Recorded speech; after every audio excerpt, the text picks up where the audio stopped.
Bonjour à tous, on se retrouve en ce mardi 19 mai 2020 pour un nouveau journal sur 8 Mont-Blanc. Tout de suite, le sommaire. Les blocs opératoires reprennent doucement du service. Fanette de Buisson s'est rendue au centre hospitalier Annecy-Genevois, le Change. Si les blocs n'ont pas cessé de fonctionner, les opérations jugées non urgentes ne sont pas encore inscrites au calendrier. Et puis, troubles de l'humeur, confusion et même syndrome de stress post-traumatique, le confinement et le déconfinement laisseront des traces pour certains. Andrea Deconche s'est penchée sur l'impact psychologique de cette période. Mais avant de développer les titres, on ouvre une page consacrée aux masques. La mairie d'Ambilly procédera à la distribution de masques gratuits ce mercredi 20 mai de 9h à 18h au clos Babuti. Il est demandé aux habitants de la commune de se munir d'une attestation de domicile pour pouvoir récupérer leurs masques. Autre reconditionnement de masques, cette fois-ci réalisé par la région Auvergne-Rhône-Alpes. Vous le voyez sur ces images, ce sont des bénévoles et des élus qui sont chargés de récupérer les cartons de masques pour après en distribuer le bon nombre aux communes de moins de 10 000 habitants. La date de leur distribution sera communiquée par les différentes mairies. Pour votre information, la région a déjà acheté 9 millions de masques. Une étude scientifique de chercheurs de l'université de Hong Kong atteste que le port du masque surtout est très efficace pour la lutte contre le Covid-19. La ville d'Annecy a déjà distribué 130 000 masques dans les différentes communes, des masques lavables et donc réutilisables. Mais finalement, au fond, qu'en pensent les Annéciens? Sébastien Germain leur a tendu son micro. La distribution de masques a commencé le 14, nous sommes aujourd'hui le 19. Ici, nous sommes au cœur d'Annecy, au centre courrier. Et hier, nous avons vu énormément de monde, c'est vrai, mais la distribution se passe extrêmement bien, dans une très bonne ambiance. Si vous êtes intéressé, au départ, évidemment, il fallait s'inscrire sur le site de la ville d'Annecy. Ici, nous sommes quand même extrêmement tolérants. Le but étant de distribuer un masque à tous les Annéciens. Il suffit d'avoir une pièce d'identité et un justificatif de domicile et les masques vous sont distribués. C'est pratique, c'est vrai qu'il vaut mieux être équipé et protégé que si on n'a rien du tout. C'est pour les autres et pour moi-même et puis voilà quoi. Et écoutez, je suis passé là, c'était l'occasion d'en récupérer un. Et puis on a du mal un peu à en trouver en magasin, donc c'était l'occasion d'en récupérer un sans trop de difficulté. C'est clair que c'est rassurant, même dans les commerces, que tout le monde porte le masque. C'est une raison d'être rassuré en plus et de pouvoir reprendre une vie à la normale. 18% de décès supplémentaires dans le Rhône et la Haute-Savoie pour la période de mars et avril 2020. Ce chiffre a été communiqué aujourd'hui par l'INSEE. Les deux départements sont les plus touchés, en cause bien évidemment la crise sanitaire du coronavirus. 152 patients sont hospitalisés en ce moment en Haute-Savoie, dont 13 en réanimation à cause du Covid-19. Ils étaient près de 300 début avril au pic de l'épidémie. Un retour à la normale progressif que l'on retrouve aussi dans les services. En chirurgie, où toutes les activités programmées ont été reportées, le bloc opératoire reprend du service, mais doucement. Fanette de Buisson a suivi le docteur Scovron, chirurgien et représentant des médecins du centre hospitalier Annecy-Genevois. Reportage. Ça dépend. Vous voyez, là, il y en a un qui est ouvert. On aperçoit un chirurgien en train d'œuvrer. Les deux autres sont fermés, mais un est en préparation. Alors, on a à peu près la moitié de nos salles de bloc, un tout petit peu moins de la moitié des salles de bloc qui sont ouvertes. Nous avons été dans une période bien pire où il n'y en avait que 2 à 3 et où nous n'opérions que les urgences. Là, nous opérons maintenant les urgences, les cas qui ne peuvent pas attendre, notamment les cas de cancérologie. En veille, depuis de longues semaines, les salles de chirurgie retrouvent vie petit à petit. Soignants, machines, patients sont de retour dans 7 salles sur 17 à Annecy, 2 sur 4 à Saint-Julien. Ces blocs ont été désarmés au profit de lits en réanimation, passés de 16 à 50 en quelques jours seulement. Une crise qui dure 48 heures, on la vit de manière intense. Une crise qui dure 2 mois et demi, il y a un peu un phénomène d'usure à la longue, à ne pas être dans des circonstances habituelles, à ne pas avoir son équipe habituelle qu'on retrouve tous les jours, ses habitudes.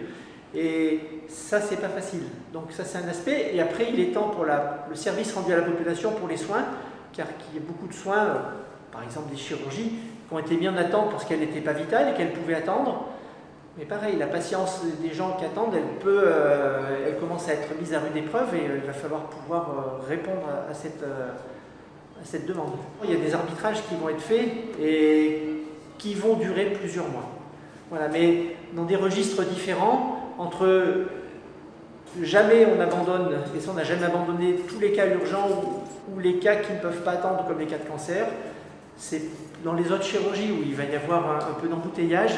Et comparer de la neurochirurgie, de la chirurgie cardiaque, de la gynécologie, de l'urologie, de la chirurgie digestive, c'est ça qui est malaisé. Donc pour pouvoir le faire de manière humainement plus tenable,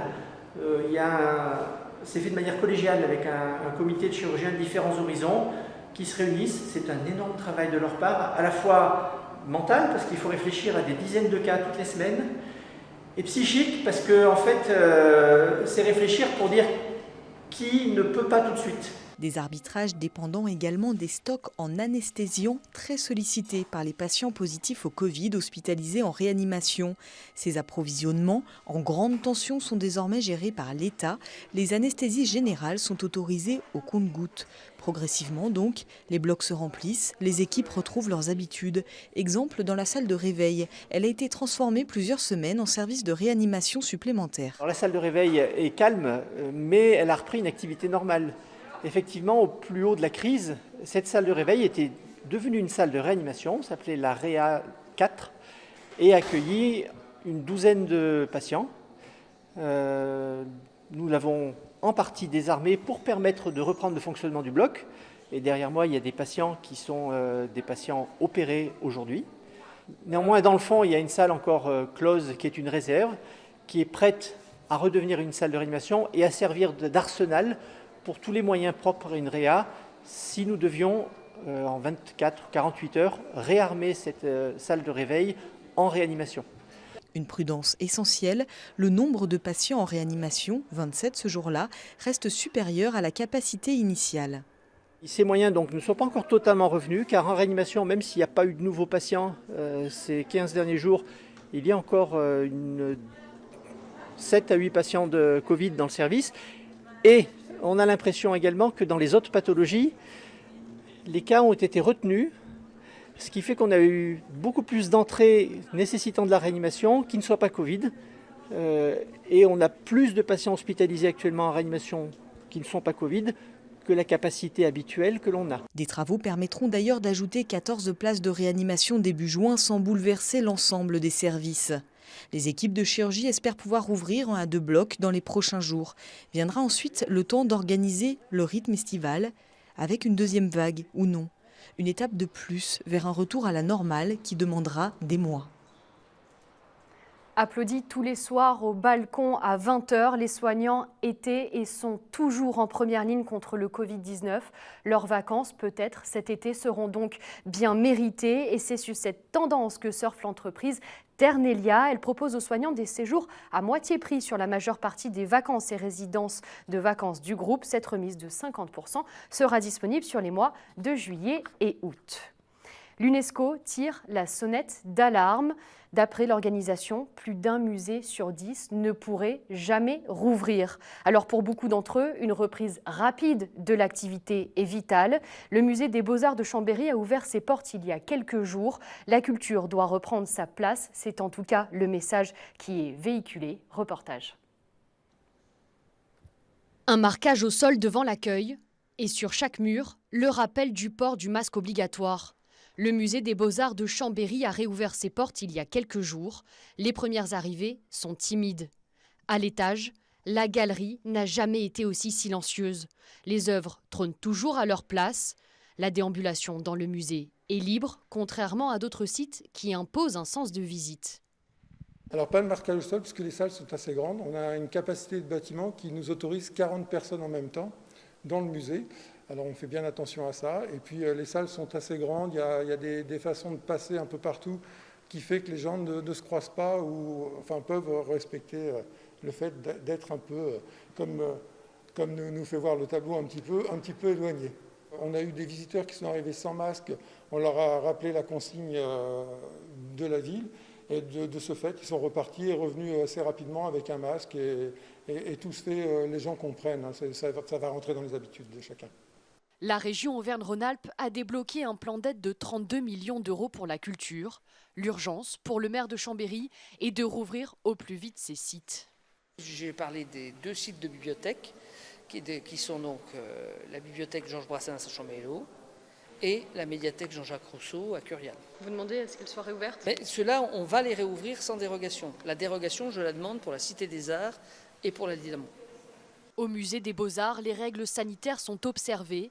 1 mètre au minimum de distance physique pour, peut-être, réussir à éradiquer le virus. Eux ne sont pas encore ouverts, les refuges de montagne. Les préfectures de Savoie et de la Haute-Savoie imposent une fréquentation de la montagne seulement à la journée jusqu'au 2 juin. Quelles sont les perspectives d'ouverture alors de ces refuges? Pour répondre à cette question, Nicolas Reynaud, président de la Fédération française des clubs alpins et de la montagne, est en ligne avec nous. Bonjour. Bonsoir. Alors, tout simplement, comment sécuriser des refuges où plusieurs personnes peuvent potentiellement s'y retrouver pour passer la nuit ? Écoutez, le refuge, vous savez, c'est un lieu assez emblématique de la montagne. D'abord, c'est difficile de pratiquer de la montagne sans avoir ces outils indispensables à la pratique, mais aussi à la sécurité. Donc, on se devait de tous réfléchir à cette question. Tous, c'est les propriétaires, les gestionnaires, les gardiens et aussi les maires qui sont très impliqués dans cette problématique. Comment il faut réfléchir aux différentes fonctions. Il y a la fonction restauration. Donc, la fonction restauration, il va falloir prendre à peu près les mêmes mesures que pour les restaurants de vallée. Il y a la fonction hébergement qui est un peu plus complexe, où là, il va falloir adapter les dortoirs et les espaces pour garantir cette sécurité sanitaire. Il y a aussi le fait que les refuges sont des sites isolés en montagne, donc il faut prévoir impérativement des lieux où on pourrait isoler des personnes qui auraient des symptômes, puisqu'on ne va pas non plus leur demander de redescendre si en plus elles sont malades, mais on ne peut pas non plus les laisser avec les autres. Et puis aussi, il y a une question de responsabilisation de tous, chaque usager, chaque pratiquant, chaque montagnard, amateur ou professionnel, doit être acteur de la sécurité en montagne, mais aussi de la sécurité sanitaire pour tous. Donc c'est un peu tous ces ingrédients sur lesquels on travaille en ce moment. Alors, on l'a compris, beaucoup de conditions finalement, c'est réalisable ? On espère que ça soit réalisable. En ce moment, il y a un protocole national avec un cadrage qui est en cours d'élaboration. Suite à ça, on va travailler bâtiment par bâtiment, parce que chaque refuge est un cas particulier, pour essayer de voir tous ensemble, encore une fois, propriétaires, gardiens, avec les maires, concerner les différentes mesures qu'on peut mettre en place dans chaque bâtiment. Après, il va falloir réaliser ces mesures, donc qui vont avoir forcément un impact et un coût pour tout le monde. Et puis il faudra qu'on soumette ces autorisations d'ouverture au préfet, en espérant qu'on puisse réouvrir, si la situation se passe bien, petit à petit, certains bâtiments pour commencer à tester certaines choses et pour aller vers des ouvertures peut-être, je parle au conditionnel, un peu plus importantes pour l'été. Alors la fin de la saison d'hiver a été tronquée en quelque sorte avec le confinement. Ça représente un gros déficit pour les refuges ? Alors écoutez, moi je peux parler que pour les refuges de la Fédération des clubs alpins, sur les 120 refuges que nous possédons et gérons sur l'ensemble du territoire français, pour l'instant sur l'ensemble du printemps, qui s'annonçait être un excellent printemps pour la pratique du ski de randonnée et du raid à ski. Pour l'instant, c'est à peu près un gros million d'euros pour nous, mais à peu près autant pour les gardiens. Et puis il y a les autres propriétaires de refuges aussi, le parc national de la Vanoise par exemple. Donc oui, l'impact est important. Mais c'est pas grave. Le plus important, c'était bien sûr de fermer ces lieux et de tous rester bien confinés pour la sécurité sanitaire de tous. Alors une dernière question très rapidement. Où en est-on des programmes de travaux de rénovation ? Je pense notamment au refuge de Couvercle ou du Gramusset par exemple. Eh bien, on peut pas encore pour l'instant, on les a un peu suspendus. On espère commencer à attaquer les travaux sur le refuge de Gramusset, puisqu'il y a déjà des tranches qui vont partir là. On suspend encore, on espère pouvoir attaquer aussi le refuge du Couvercle, mais vous imaginez que on a un gros problème de trésorerie forcément au niveau de la fédération, puisque une rénovation de refuge c'est en gros 2 millions d'euros pour chacune des deux opérations, un peu plus pour Gramusset et 2 millions d'euros pour le Couvercle. Alors bien sûr, il y a des subventions qui nous sont promises par les collectivités, les communautés de communes, le département, la région et l'État pour le refuge de Gramusset. Mais ces subventions, on les touche pas pour l'instant. Donc pour l'instant, on est un peu en stand-by. On lance les premières tranches pour Gramusset et on espère arriver, si tout se passe bien, à lancer le refuge du Couvercle. Mais encore une fois, je vous le répète, c'est pas du tout la priorité. Il s'agit de faire les choses comme il faut. Il s'agit de ne pas faire en sorte que la montagne ou la pratique sportive soit une des causes d'un reconfinement et surtout d'une progression à la hausse de la maladie. Ça serait absolument terrible. Merci Nicolas Reynaud d'avoir répondu à nos questions. Merci, bonne montagne à tous. Merci beaucoup, à vous aussi. Alors c'est aussi la fin d'un long slalom de procédure judiciaire pour le moniteur de ski britannique Simon Butler. Il était poursuivi pour avoir exercé sans les qualifications requises à Megève. La Cour d'appel de Lyon l'a relaxé ce mercredi 13 mai. Vous avez peut-être profité du grand air ce week-end en ville ou encore à la montagne. Comment s'est déroulé ce premier week-end de déconfinement? Nous avons contacté le chef du pôle opération du service départemental d'incendie et de secours de Savoie pour faire le point avec lui. On l'écoute. Pour vous, au SDIS 73, comment s'est passé ce premier week-end de déconfinement?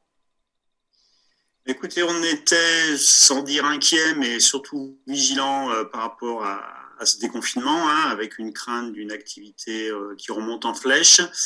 Ça n'a pas vraiment eu lieu. On reste sur une activité par rapport au même week-end des années précédentes de 30% en moins. Donc, ce qui montre qu'on n'est pas revenu à un niveau d'activité lié au déconfinement qui est revenu au même niveau que les années précédentes. On a senti une pratique, j'ai envie de dire, progressive. Raisonnée, je ne sais pas, mais clairement, les gens ne se sont pas rués à l'extérieur. Alors oui, on a vu une reprise de l'activité des gens en montagne, un petit peu des VTT, un petit peu des cyclistes, les parapentes qui sont ressortis aussi. Il est vrai que le week-end qui arrive avec les jours fériés va aussi inciter les gens à sortir. Du coup, la vigilance reste de mise et l'activité risque de continuer à poursuivre son augmentation. Sur quel genre d'opération vous êtes intervenu ce week-end? Écoutez, on est resté sur une répartition classique de nos missions avec des assistances à personnes classiques, quelques incendies et puis par rapport au sujet sur les activités de loisirs, on est resté sur une activité très très modérée. On compte 4 interventions liées au sport de loisirs.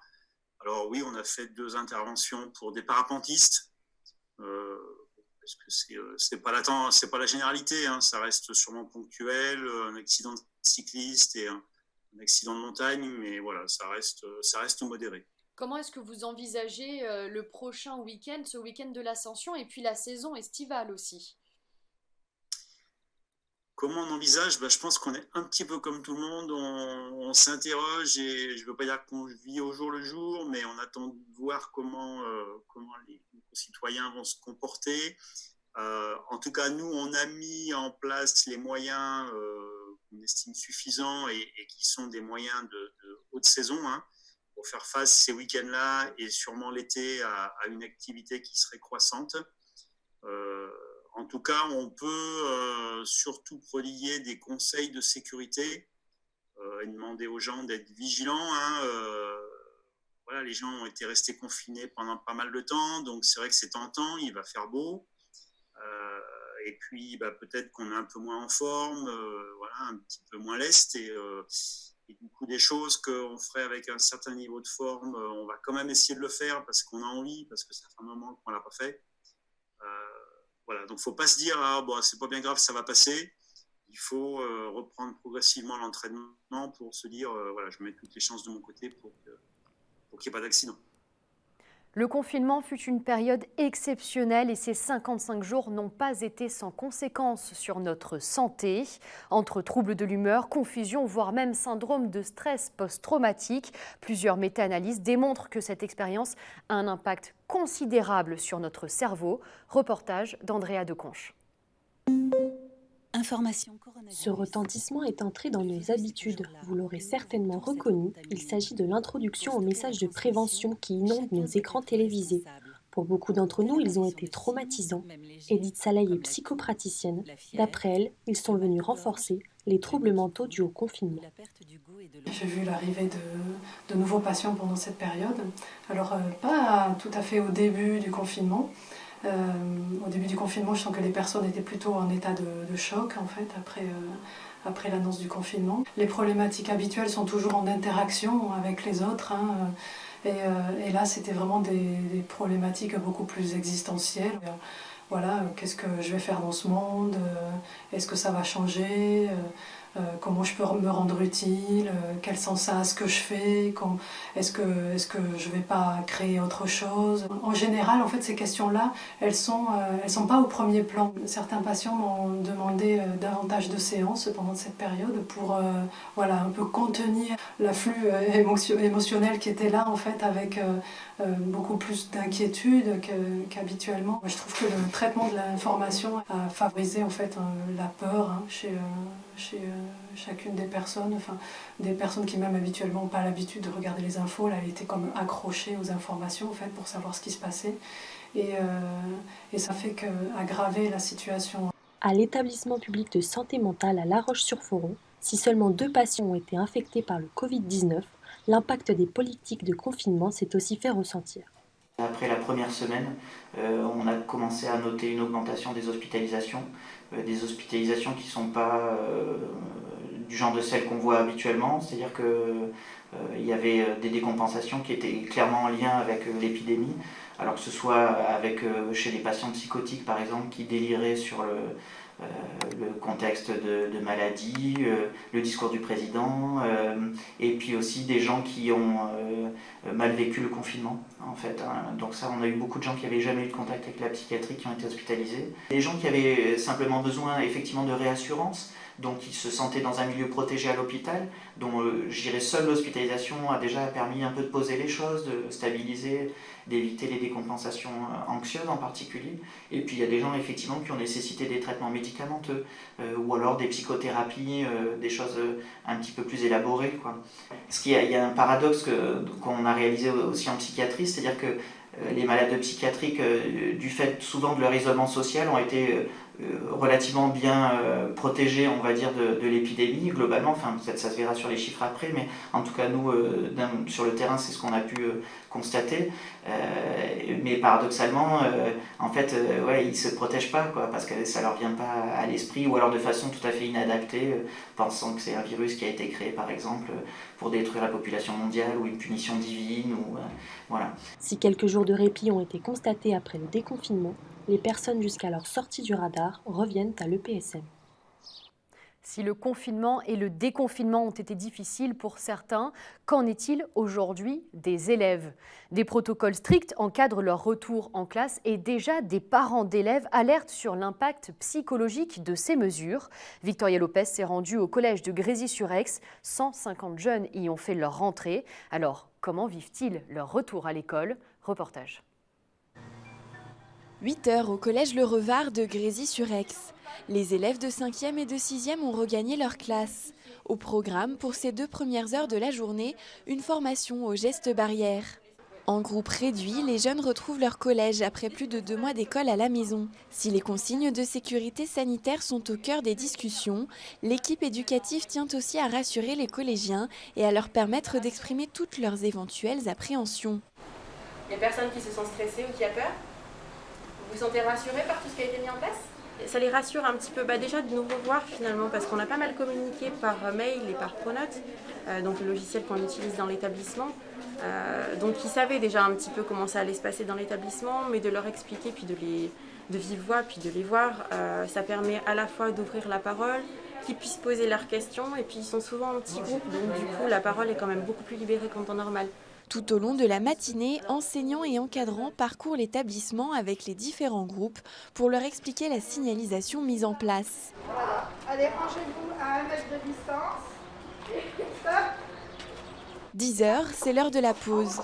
La conseillère principale d'éducation passe dans chaque classe pour faire respecter l'ordre de sortie. Pensez bien 1 mètre de distance et vous allez vous laver les mains. Lavage des mains obligatoire avant d'accéder à la cour et avant de revenir dans les salles. Tout a été pensé pour garantir la sécurité de tous, mais sans faire naître d'angoisse. L'objectif, bien évidemment, c'est de faire revenir les élèves au collège et qu'ils trouvent aussi un plaisir à revenir au collège et à vivre en société. Le principal problème, finalement, c'était le manque de vie sociale et de liens, ce qui ressort de la part des élèves et aussi des parents qu'on peut avoir par téléphone. Ils étaient vraiment inquiets du manque de liens de leurs enfants et de contact. Et donc la reprise sur ce point, elle est vraiment bénéfique. Les horaires ont aussi été aménagés. À partir de 11 h, les premiers parents arrivent. Une grande majorité d'entre eux a choisi de remettre ses enfants à l'école. On a choisi de le remettre parce que lui, il avait envie, voilà, il se sentait de respecter le protocole, la lourdeur, etc. Donc il a rattaqué tout simplement, puis il est en 6e. C'est une année un peu charnière pour lui, donc on avait envie aussi qu'il ait des cours. Et il était plutôt content de reprendre un petit peu sa vie courante et non pas de rester confiné chez lui sans les copains et pouvoir reprendre une vie surtout. Voilà. À la sortie, les premières impressions sont plutôt bonnes. C'est bien passé, le masque on s'y habitue vite. Et je suis contente de retourner au collège. Bien, c'était un peu compliqué au début parce qu'en fait on voulait tous un peu se checker, voilà. Sauf que on est obligé quand même de respecter les 1 mètre. On a travaillé, c'était un peu particulier mais c'était bien. Et on a appris les règles et tout ça. L'enseignement à distance pour ceux qui n'ont pas souhaité revenir au collège se poursuit. Pour le moment, aucune date concernant la reprise des élèves de 4e et de 3e n'a été communiquée.